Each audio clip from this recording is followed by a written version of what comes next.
Under Modules, select Register. Under File, New. Risks can belong to different registers. This allows you to group risks for simple reporting and categorization. You can have multiple scoring sets for different types of risks, including monetary and different currencies.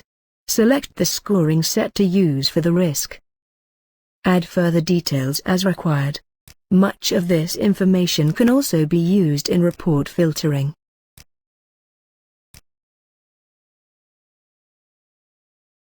Enter an expiry date if you want this risk to archive itself on that date. You can add a review date. This will trigger a reminder email to the risk owner. Attach documents or web links as required. Scoring values are defined in the scoring sets. You then assign the appropriate scoring set to the risk. Appetite is a line in the sand, the amount of risk you are willing to take for this item. You can use appetite to measure risk scores by using the distance from appetite option in reports. This example is using a simple 5x5 scoring set. From the scoring drop-downs you select the word that comes closest to describing the impact and likelihood of a risk occurring. The first score is the inherent, or gross score. The values if there were no controls in place.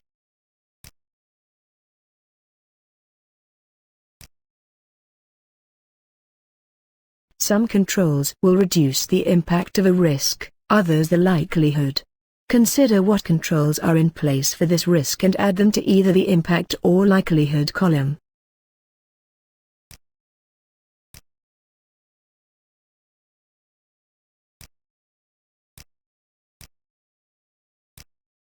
Here we have only one control in place, so this control will be responsible for 100% of the impact reduction. Under likelihood we have 3 controls in place. If you believe each of these controls plays an equal part in the reduction, then leave the percentage boxes at 0. If you believe some controls offer a bigger percentage reduction, you can then assign those percentages. If you assign percentages, the allocation must add up to 100. Now you enter the residual, or net score. With the above controls in place, what would the impact and likelihood be reduced to?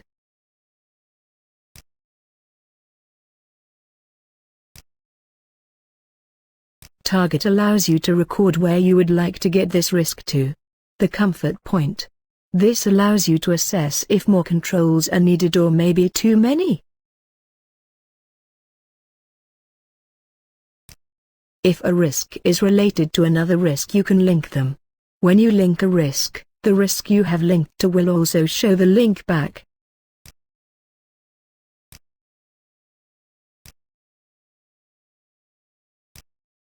Save to finish. Here is the risk we have just entered. The DR score is dynamic residual. This score is based on which controls are working. If all controls are working, then the dynamic residual and residual scores will be the same. To illustrate this, we will turn off, fail, a control that has been used in this risk.